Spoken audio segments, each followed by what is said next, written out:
আরেক পাশে বাংলাদেশ, এটা যদি কাট অফ হয়ে যায় উত্তর পূর্ব ভারত বিচ্ছিন্ন হয়ে পড়বে। মোহাম্মদ ইউনূস বোধহয় এটাই দিবা স্বপ্ন দেখছেন। এরপর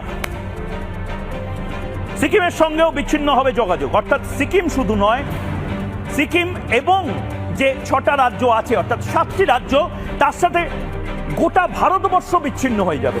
আমাদের এই 20 কিলোমিটার জায়গাটা অত্যন্ত গুরুত্বপূর্ণ, এই 20 কিলোমিটার জায়গা। এরপর একই হাল হবে দার্জিলিং, জলপাইগুড়ি, আলিপুরদুয়ার, কোচবিহারে। অর্থাৎ বাংলা ভাগ করার যে বারবার চেষ্টা, মুর্শিদাবাদ মালদায় জঙ্গি ঢুকিয়ে দিচ্ছে, আর অন্যদিকে মোহাম্মদ ইউনূস চায়নার সাহায্য নিয়ে বাংলা ভাগ করার চেষ্টা করছে। উত্তর পূর্ব ভারতের দিকে নজর চায়নার আজ থেকে না, দীর্ঘদিন ধরে। আমাদের সাথে এখন বন্ধুত্বপূর্ণ সম্পর্ক হলেও চায়না সবসময় চেষ্টা করবে একটা ডিস্টেবিলাইজিং পজিশন তৈরি করে রাখতে। এটা আমরা হতে দিচ্ছি না। শিলিগুড়ি করিডোর চীনের বহুদিনের নিশানা, এটা আজকে নয়। চায়না খুব ভালো করে জানে পশ্চিমবঙ্গ এবং নর্থ ইস্টে যদি তারা দখলে নিয়ে নিতে পারে বা বাংলাদেশিরা যদি এই জায়গাটায় আধিপত্য বিস্তার করতে পারে, তাহলে ভারতের ওপর চাপ পড়বে। ভারতের 8টি রাজ্য এই জায়গাটাতে রয়েছে, শিলিগুড়ি করিডোর, এবং এখানে অশান্তি লাগলে চায়নার পোয়া 12।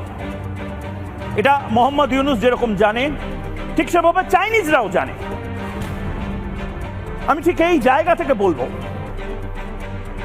যারা বলেন না যে আমি কেন এত ঘৃণা করি এই টুকরে টুকরে গ্যাংকে, কেন ময়ূর ঘৃণা করে যারা ভারত তেরে টুকরে হোঙ্গে ইনশাল্লাহ ইনশাল্লাহ বলে, তার কারণ ভারতকে টুকরো করার যে চেষ্টা, সেটা একমাত্র মোহাম্মদ ইউনূস করছে না। ঘরে এবং বাইরে আমাদের শত্রু, ঘরে এবং বাইরে চিকেন স্নেককে কেটে ফেলার চেষ্টা চালানো হয়েছে, আজ থেকে নয়, দীর্ঘদিন ধরে।